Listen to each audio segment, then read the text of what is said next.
I'm David Knowles, and this is Ukraine, the latest. Today, Ukraine strikes a Russian strategic supersonic bomber parked at an airfield in the Arctic. The Wagner Group suffer a humiliating defeat in Mali. We assess Russia's summer offensive and tell the story of the city of Odessa during the full-scale invasion. Bravery takes you through the most unimaginable hardships to finally reward you with victory.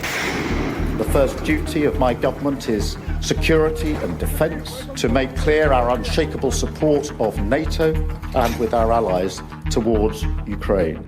Kyiv stands strong. Nobody's going to break us. We're strong. We're Ukrainians. It's Monday, the 29th of July. 2 years and 161 days since the full-scale invasion began. And today, I'm joined by foreign correspondent James Kilner, senior foreign correspondent Roland Oliphant, and Africa correspondent Ben Farmer. I started by summarising the latest news from Ukraine. Let's start in Donbass in the east, where Russian forces are again on the move. Reuters is reporting that the heaviest and most difficult fighting is close to the strategic eastern city of Pokrovsk. In an update, the Ukrainian General Staff said that they had fought off 52 Russian assaults there in the last 24 hours. The greatest concentration of enemy attacks was around Zelane and Novo-Alexandrivka, it said, citing 2 villages that lie to the east of Pokrovsk.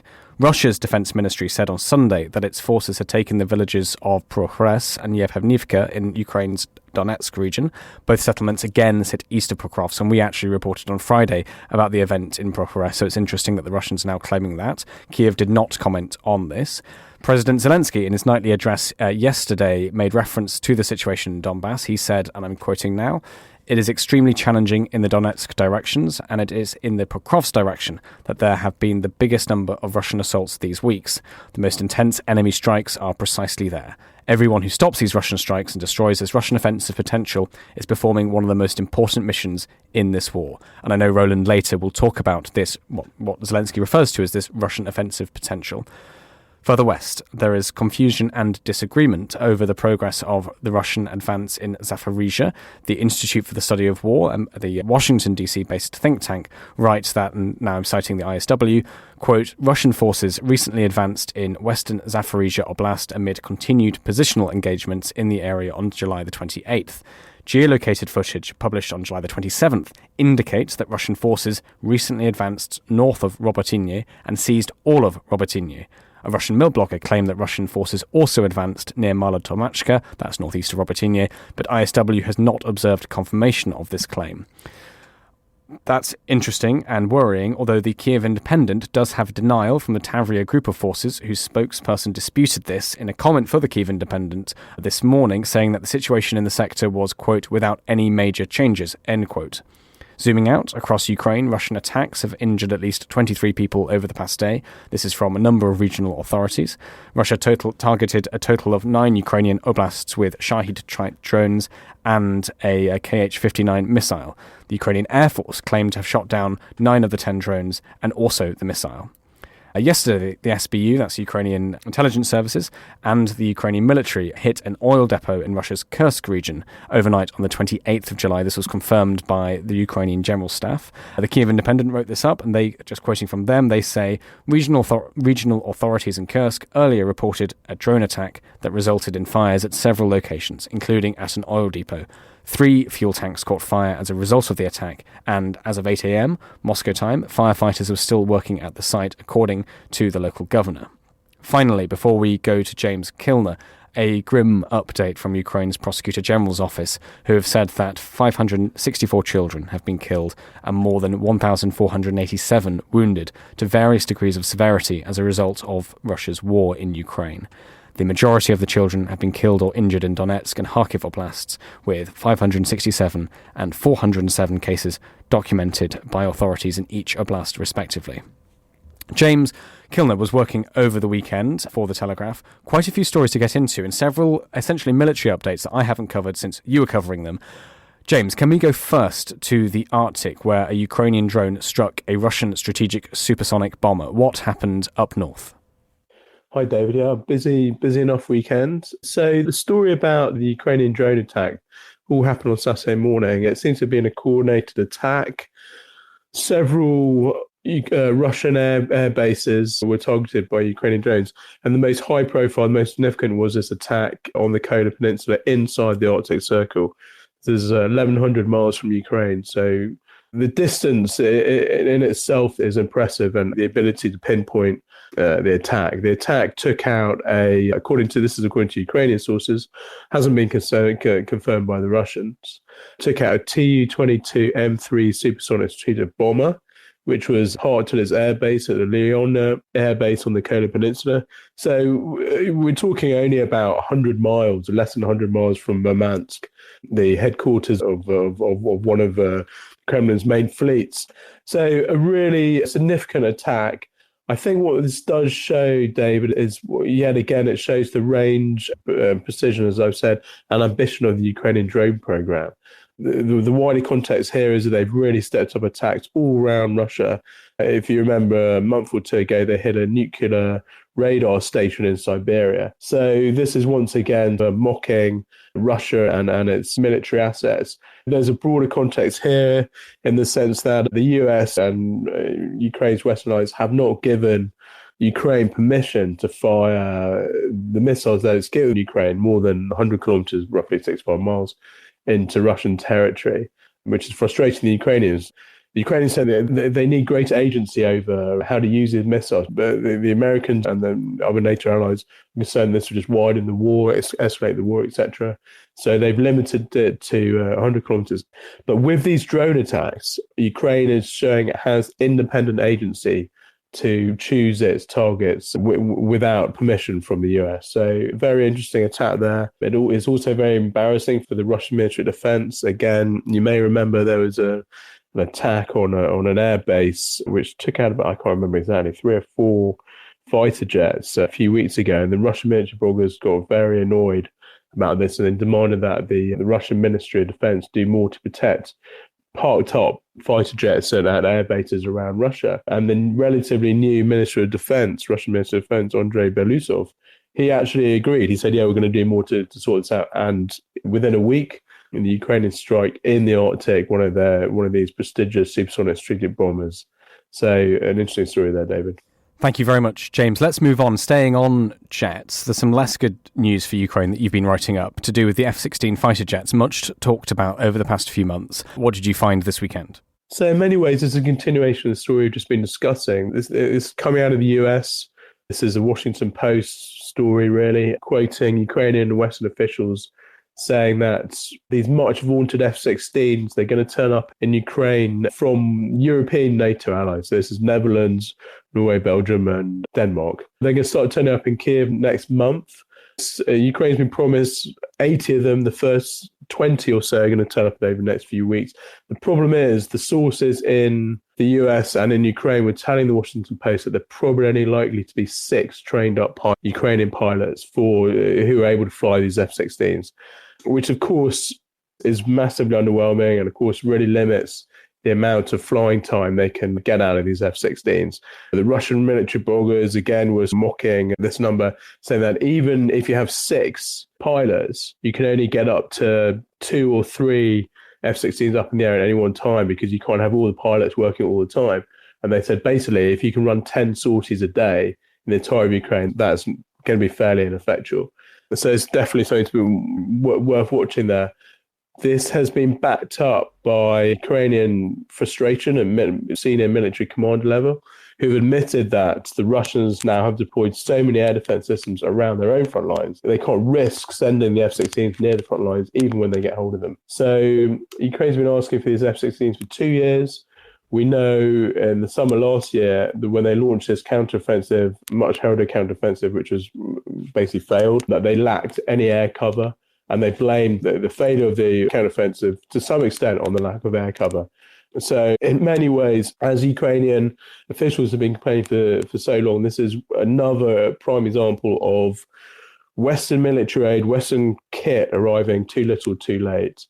And they say the reason that only 6 pilots have been trained up on the F-16 fighter pilot program which has been much heralded. They've been dotted around Europe, language training in Britain, technical training at bases in Romania and Denmark, etc., is because the program has been muddle-headed and hasn't focused properly on deliverables. They also say that they can't spare enough pilots from frontline action on their sort of Soviet design warplanes that they're using at the moment and get them trained at the same time. So frustrations clearly bubbling over, everyone's blaming each other. Well, let's leave the Arctic and the F-16s and go to the final story. It's rather an astonishing one, really. We saw a lot of footage out of Africa over the weekend. You've written it up for the Telegraph. Wagner mercenaries involved in action. Where were they and what happened?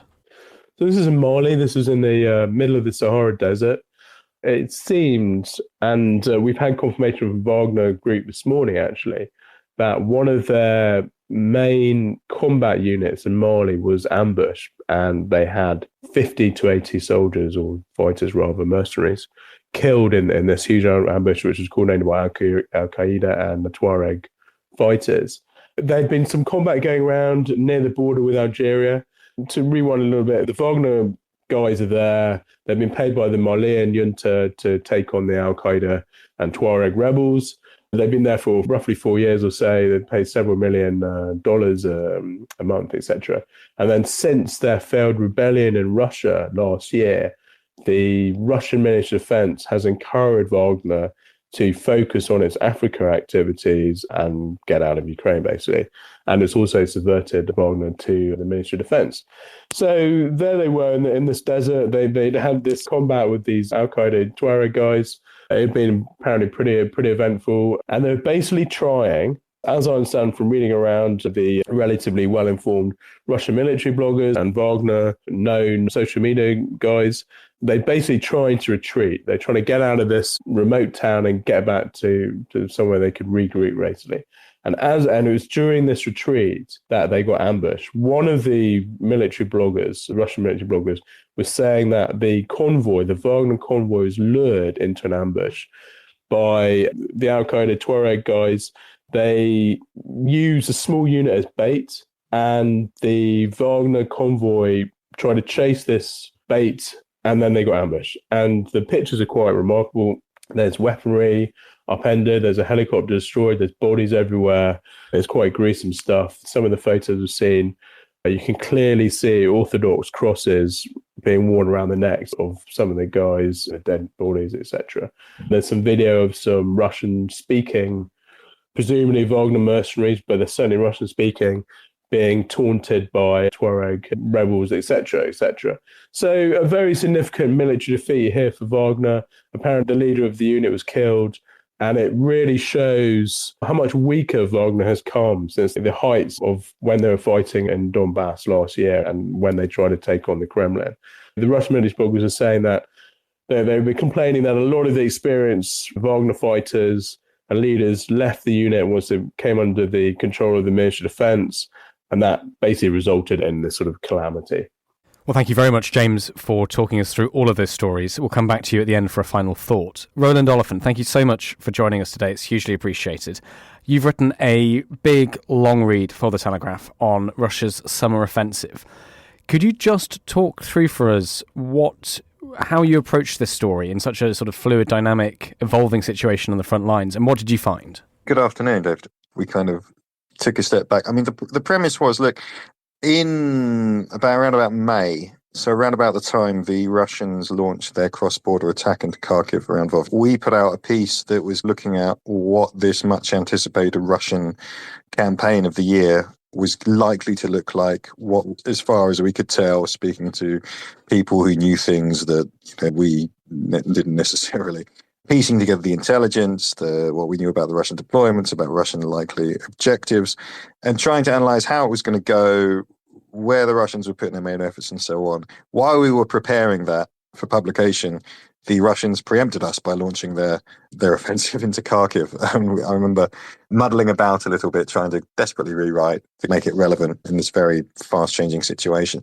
But anyway, that was about, 2.5, 3 months ago now. So we've kind of gone back to that question, and it's not being flippant about it, but, a kind of half-time report, really, because the campaign is still very much ongoing. as you were reporting at the beginning of this podcast, the Russian offensive still hasn't culminated. So really it was an opportunity to go back, look at what we thought was going to happen then, what has happened, and the way things are going.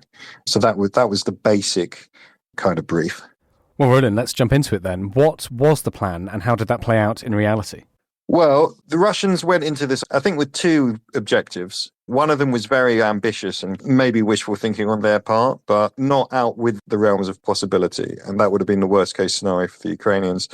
That would have involved a massive strategic level breakthrough or a general collapse of the Ukrainian front, and possibly the Russians rolling all the way into Dnipro or even Kiev or something like that. There were definitely quite excited predictions about that, or doom-laden predictions about that from the Ukrainian or Western side at the time. That hasn't materialized, obviously. The second objective, the obvious objective, which they're still grinding on at, is this long-standing objective that Vladimir Putin laid out back in 2022, which is what, well, they called it the liberation, Ukraine called it the conquest, capturing everything that's left of the Donetsk region that's left in Ukrainian hands, because that has always been one of Moscow's stated political aims. Even if you think that their true geopolitical goals will go much further, that's what they definitely said they want to do. And obviously, if the Russians think that there's likely to be peace talks, if Donald Trump wins the election, that the Ukrainians may be forced to the table to make concessions, the first order of business in any peace talks will be for the Russians to try and cement in whatever gains they have and say, look, if there's going to be a ceasefire line, it will be along the current line of contact. So that gives them an incentive to try and take as much land as possible. And if they come out of those peace talks with all of the Donbass, even if everything else is frozen, that's a victory they can sell back home and say to the Russian public, we went into this to do this and we brought it home, and there we are. So that was the objective. Now, the big plan seems to have been, we'll do this big surprise attack in Kharkiv. And the objective there was, partly it was to make a buffer zone to stop the Ukrainians raiding across the border into Belgorod, which has agitated the Russians. But largely it was a diversion. The idea was to force the Ukrainians to take reserves from other parts of the front line, to shove them up to Kharkiv, to confine that offensive, and that way weaken the front in Donbass where the main effort was going to be. And the main effort was directed ultimately towards that conurbation of Kostiantinovka, Slavyansk, Kramatorsk, which is the heart of Ukrainian-controlled Donbass, and of course Pokrovsk. What's happened, the offensive into Kharkiv took place. It basically failed. The Ukrainians very well contained that. It made a good bit of progress in the first few days, but the Ukrainians have basically defeated that. Although the Russians are confined to a lodgement just a few kilometers deep on that side of the border. But it did succeed in pinning down Ukrainian reserves. A lot of Ukrainian reserves are still confined up at that end of the line. They're unable to be redeployed back into Donbass because that threat remains there. And that has allowed the Russians to continue to make steady advances in Donbass on there are several little points of attack, which is characteristic of kind of Valery Gerasimov's way of running battles. And the Russians have made progress in all of them. Slow progress, it's true. They haven't achieved this grand breakthrough. They definitely failed to exploit that moment. They failed to coordinate the big effort in Donbass with the effort in Kharkiv, which may have saved the Ukrainians. But they're still on the go. And although they've only made, at most in certain places, half a dozen, maybe a couple more kilometers, they are taking ground almost every day. There's several points up and down the line. As you were talking about just now, the main effort at the moment seems to be on Pokrovsk. If you can get to Pokrovsk, if you can cut that road, and that road is already under fire and pretty much gone as a supply route, that's a road between Pokrovsk and Konstantinovka, and you capture Pokrovsk, which is a transport hub, the rest of the defensive position in Donbass becomes much more precarious for the Ukrainians. So the bottom line is the Russians did not achieve the maximalist kind of very high-end objective that they went into the summer with. They are still making progress towards their more realistic goal, we could say. And the final point I think to make is that most of the people you talk to say the initial danger of a collapse seemed to have passed because the Ukrainians did make several decisions in April, perhaps quite late decisions, which look like they're going to avert disaster. So the mobilization law is beginning to get more people into the front line, although you see more of them arriving over the next few months. The Americans in April finally passing that aid bill has seen shells begin to arrive. So the disparity in artillery rounds has narrowed, but it's not closed. And the Ukrainians have got better at building defensive lines. Those were the three elements that were really worrying people looking at Ukrainian preparations at the beginning of the offensive. All of those are getting stronger, but that doesn't mean that the Russian operation has yet failed or is going to fail. Roland, several questions. Where do you think this goes over the next few weeks, months, if we can say anything? And in your stand first, and you've sort of talked about it a little bit, you've said there's been no grand breakthrough or Ukrainian collapse.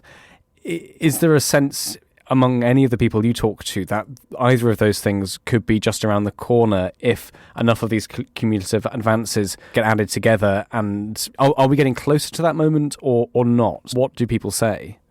I mean, the message I've got is that the immediate danger of that happening has passed and that the Russians may actually have missed the window in which to do that, simply because this moment of intense vulnerability when the Russians really had this massive advantage in men and in ammunition and in kit, that was back in spring when the Kharkiv offensive began, and that gap is slowly closed. But what is true is that the Ukrainians are still very short of men. Right? But there's still a massive shortage of manpower. And that means you don't have a large mobile reserve that you can use to plug the line. And you can still see that even though the immediate danger or the window for a general collapse or a Russian breakthrough seems to have been missed, the Ukrainians are still having to retreat. They're still being forced back. And even though there are these reports of very, very high Russian casualties, the bottom line is it's clearly not enough men available to plug lines to respond to crises at each point along the line where this is happening. And that's why you're seeing things like, for example, we saw the Russians launch a new offensive in between their two main efforts towards one main effort towards Chasiv Yar, the other one's towards Pokrovsk. And about a month ago, they began to move on Toretsk and New York, which lie halfway between those 2 points. And they hadn't made that move before. As I understand, there's an element of opportunism here. The Russians noticed that the Ukrainians had swapped out an exhausted, relatively weak brigade out of Chasiv Yar down to the Toretsk area and moved a fresher brigade from Toretsk up to the Chasiv Yar area. And the Russians thought, okay, we'll just keep on attacking the weaker unit, with the result that they've gained ground. And this apparently seems to be a tactic the Russians are following elsewhere, because it's a one way they can make gains. And that speaks to the fact that's the kind of problem you have, where instead of pulling units out of the line to refit and sending new units in who are fresh, you're just having to move them to what you hope will be a quieter part of the line. So that remains quite a significant weakness. As I said, the new mobilization law passed by the Rada and President Zelensky back in April, I think, that's going to start, they say that has raised an awful lot of men, and that is going to start seeing men, you're going to see increasing numbers of fresh troops entering the line over the next few months. But the sense is that the Russians will continue to advance and the Ukrainians will continue to lose ground, at least until the end of summer, maybe until the end of the year. Thank you so much, James and Roland. Last week, I caught up with Telegraph correspondent Ben Farmer, who's recently finished a reporting trip in Ukraine. We spoke about the crucial port city of Odessa, how it's changed during the last 2 years, and what he found there when he visited last month. Here's our conversation. Ben, thank you so much for your time. And when you were in Ukraine, why did you go to Odessa, and what did you find when you got there? Well, when I've been in Ukraine for the Telegraph, I've been to Odessa several times. And in my most recent trip, I wanted to go back because I'm fascinated by how Ukraine has managed to reopen its sea lanes over the course of the war. So I was first in Odessa in the very first week of the invasion, where it was very bleak. At the time, Zelensky thought that there was going to be imminent amphibious landings in Odessa, and the bustling port was absolutely deserted, absolutely silent. I went back last month, and it couldn't have been more different. First of all, it's beautiful summer weather, but the port was really bustling, and that did undermine the fact that traffic in the port, which is key to Ukraine's economy, had grown back to very similar levels that it had before the war. Who did you speak to this time in Odessa, and what did they tell you about how Ukraine managed that?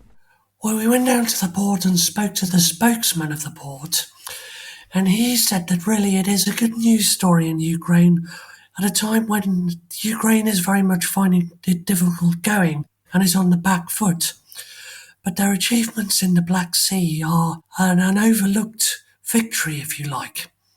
And what they've done is they've managed to overturn Russia's Black Sea blockade, open up the sea lanes, and they consider that to be a huge victory.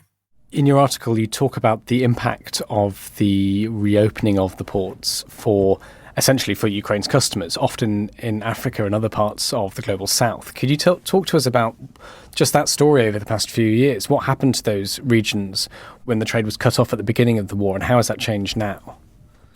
Yes, so to start with, Ukraine is often described as one of the world's breadbaskets. It is a very large producer of grain. It's the world's 7th largest exporter of wheat, 4th largest exporter of barley, and the biggest exporter of sunflower seeds before the war. Now, when the invasion happened and suddenly the world was at war, the price of these commodities spiked very, very rapidly, partly because we didn't know if Ukraine was going to export its produce, partly because we didn't know whether there was going to be knock-on disruption to Russia, which has its own vast agricultural exports. And in sort of February, March 2022, the prices for these commodities leapt on the world markets. And that was very, very difficult for a lot of the poorer countries in the world who very much rely on these things like wheat to feed much of their population. They can't grow enough themselves. And because they're poor, a large part of their economy relies on agricultural imports. So this was a huge problem. There was a lot of talk at the time that this would tip a lot of the world into global hunger. Can we talk a little bit about the strategy and the tactics Ukraine used then to reopen this trade route? Because it's not purely diplomatic, it's a mixture of military sort of kinetic action, but also diplomacy. What did you learn about how they've done that, and what do you see happening over the past few years? Yeah, so it's been a 2.5-year journey, really. So first what they tried to do is they tried to export over road and via the Danube River. And they had some success, but they didn't have enough capacity. These barges and lorries couldn't make up the shortfall for the ships. So then there was a rare diplomatic success, and there was something called the Black Sea Grain Deal. And Russia allowed some exports as long as the ships were inspected. And also Russia was allowed to export some of its own agricultural produce and fertilizer. Now that lasted about 12 months, but it collapsed.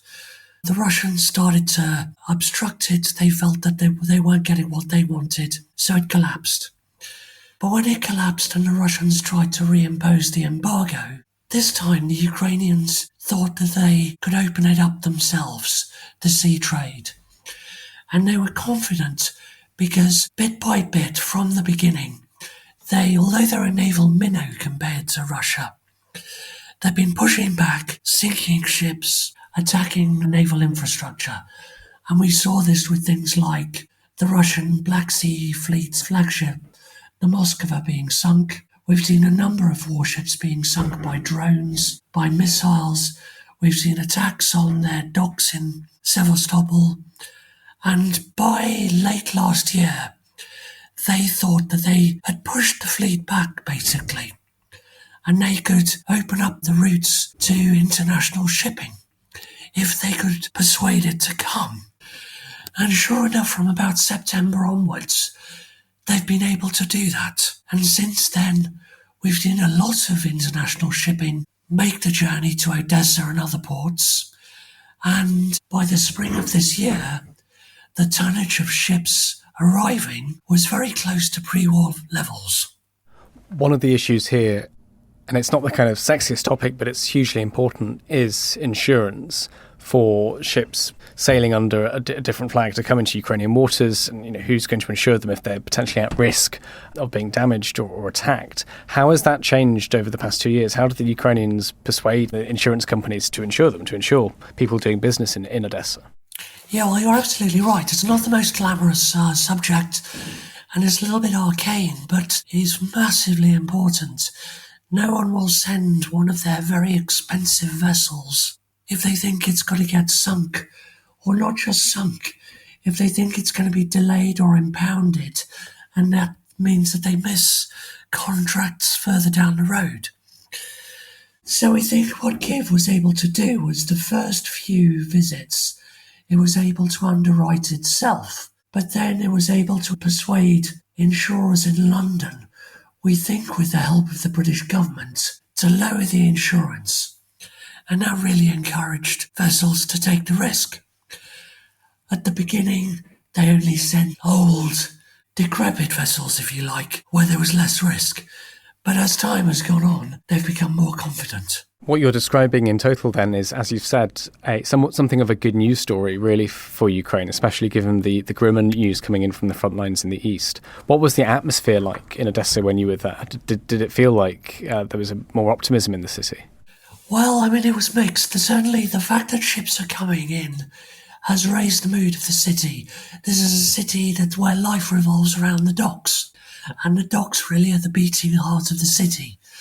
So for those months when they weren't working, it was grim.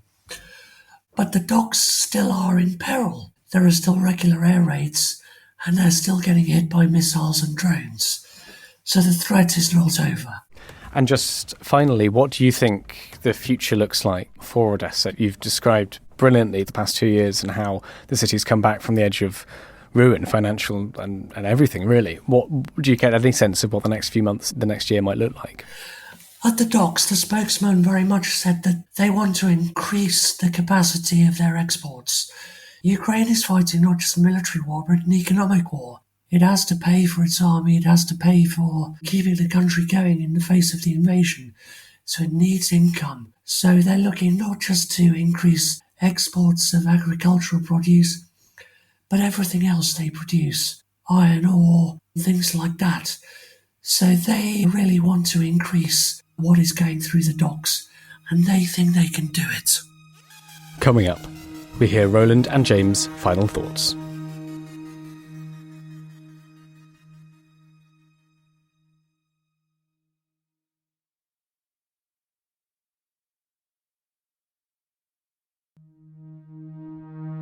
Let's go then to our final thoughts. James, any reflections on Roland's reporting there, or what else have you been looking at? What have you been thinking about? Yeah, I very much enjoyed Roland's report on over the weekend. Something I always read, I don't know what Roland thinks of this, is when I'm reading updates on the frontline movement, etc., which always get very granular, is the complaints, incessant complaints from these Russian military bloggers about how if the Russian war machine was technologically more advanced, I'm talking about on the front line here, they wouldn't have so many problems with these first-person view drones that Ukraine is using. I don't know what Roland thinks about that, but they're always talking about how these drones are a thorn in the side of the Russian war machine. I think that's true. And I think that's interesting because it's a similar kind of complaint you'll hear from the Ukrainians about the Russian use of those drones. And it's one of the features of these war. I mean, if you speak to Valery Zaluzhny, right, the former commander-in-chief of the Ukrainian armed forces, was speaking in London the other week talking about how this is a transitional war with new technologies appearing. And I suppose the comparison would be with, I don't know, aviation in the First World War, right, when people are flying kind of biplanes made of canvas and balsa wood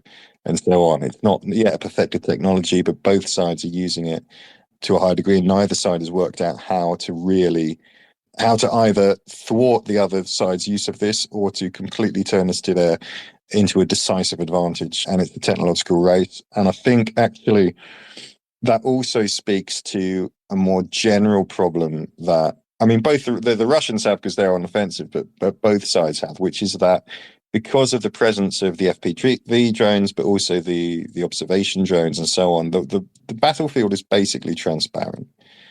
And by which I mean, there's not really many places to hide. If you start massing troops for a conventional breakthrough, if you start getting your tanks together for, in Soviet parlance, they call it an armored fist. I suppose we call it spearhead or something, for a breakthrough to get across no man's land. They're just likely to get hit and you're going to lose people. And so what you're seeing, you talk to people about Ukrainian soldiers and officers and military observers, people who follow the war in quite granular detail, is that the Russians have basically had to do what the Ukrainians had to do during their ultimately failed counteroffensive in Zaporizhzhia last year, which is that they've basically abandoned large-scale vehicle assaults, and they're doing small unit, squad or platoon-sized, at most, infantry-led assaults, mostly, to get a small number of people across no man's land to hopefully get a foothold in the trench that can then be exploited, partly because of the threat of these ubiquitous drones everywhere, which make it very difficult kind of moving around. And they've come up with different kinds of responses to this. I think we've talked about the turtle tank before, right? This tank with a big metal barn on it, basically, that looks like something out of Mad Max and moves across the battlefield incredibly slowly, but can take a lot of drone strikes before it's destroyed. And the other innovation, of course, which people have written about, are the motorcycle assaults. So forget about armor, but go as fast as you possibly can and hope you make it across no man's land without taking too many casualties, and you can fight what you can get. But that's one reason I think that there hasn't been this great big breakthrough. It's very difficult to make a breakthrough in these kinds of conditions. And so I realise I'm burbling, James, but as you were saying, them complaining about if our army wasn't so technologically backward, we'd be able to deal with this. It's very interesting that General Zaluzhny's message has been for ages, and he delivered it again in his speech in London last week, or the week before.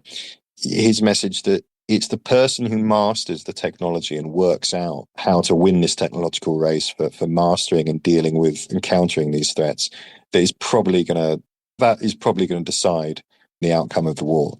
So it's interesting to hear the Russians complaining about basically the same thing.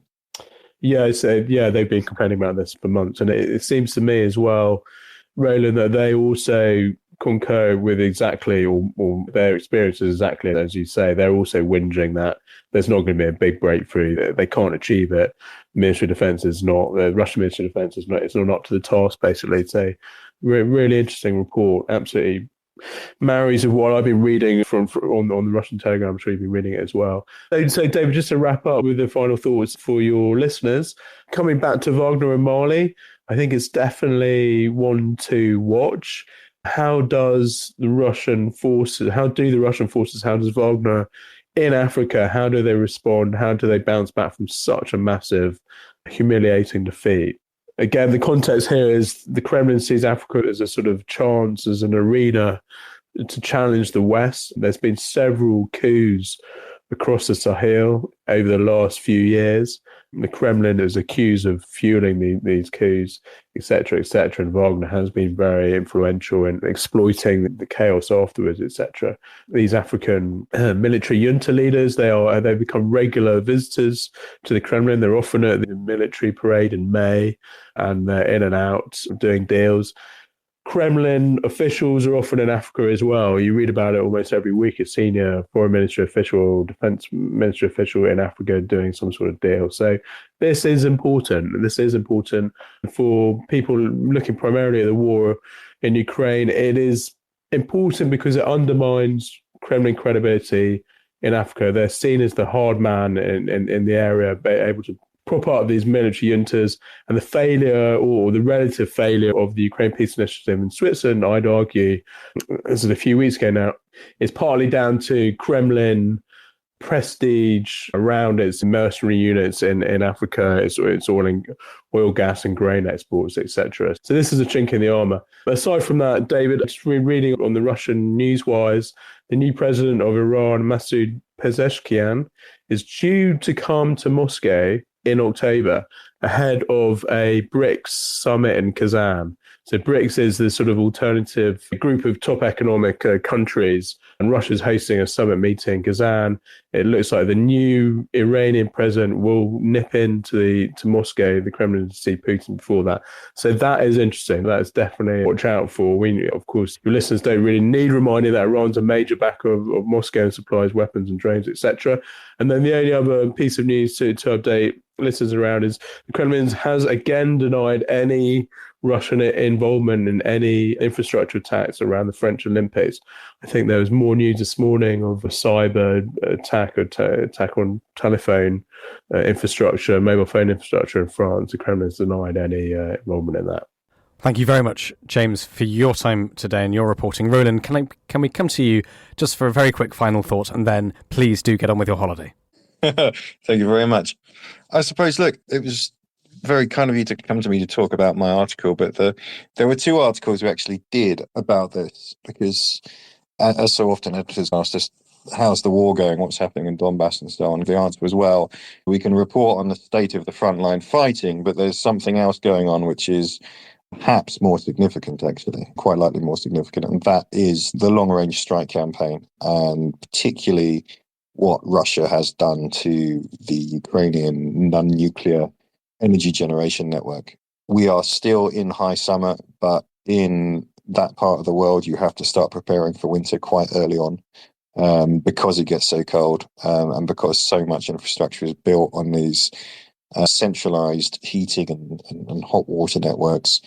Joe Barnes, I believe, wrote a piece about that, looking at that. I know it's something that you've also looked at in quite a lot of detail, David, and that I think is potentially more significant than anything else. During the reporting of the piece we were talking about earlier, I spoke to the kind of Premier League war observers, including Michael Kaufman. I'm sure a lot of our followers will know. And one of his remarks to me was, look, Roland, it doesn't make that much difference probably who controls another 20 kilometers of Donetsk Oblast, right? We're at a point in the war where it doesn't look like there's going to be a knockout blow at the front line. What is perhaps going to be decisive is being able to affect one another's will and ability to fight on a much grander scale. And he was talking specifically about these deep strike campaigns going either way. So that's the other piece, which should have been out around about the same time, I think. I've been on holidays, so I haven't been paying too much attention, I'm afraid. But that I would encourage listeners to go and have a look at and to be thinking about. Ukraine the Latest is an original podcast from The Telegraph. To stay on top of all of our Ukraine news, analysis and dispatches from the ground, subscribe to The Telegraph. You can get your first 3 months for just £1 at www.telegraph.co.uk/Ukraine the Latest. Or sign up to Dispatches, our Ukraine newsletter, which brings stories from our award-winning foreign correspondents straight to your inbox. We also have a Ukraine live blog on our website, where you can follow updates as they come in throughout the day, including insights from regular contributors to this podcast. You can listen to this conversation live at 1 p.m. London time each weekday on Twitter Spaces. Follow The Telegraph on Twitter so you don't miss it. To our listeners on YouTube, please note that due to issues beyond our control, there is sometimes a delay between broadcast and upload. So if you want to hear Ukraine the Latest as soon as it is released, do refer to the podcast apps. If you appreciated this podcast, please consider following Ukraine the Latest on your preferred podcast app. And, if you have a moment, leave a review, as it helps others find the show. You can also get in touch directly to ask questions or give comments by emailing ukrainepod@telegraph.co.uk. We do read every message. And you can contact us directly on Twitter. You can find our Twitter handles in the description for this episode. As ever, we are especially interested to hear where you are listening from around the world. Ukraine the Latest was produced by Rachel Porter, and the executive producers are David Knowles and Louisa Wells.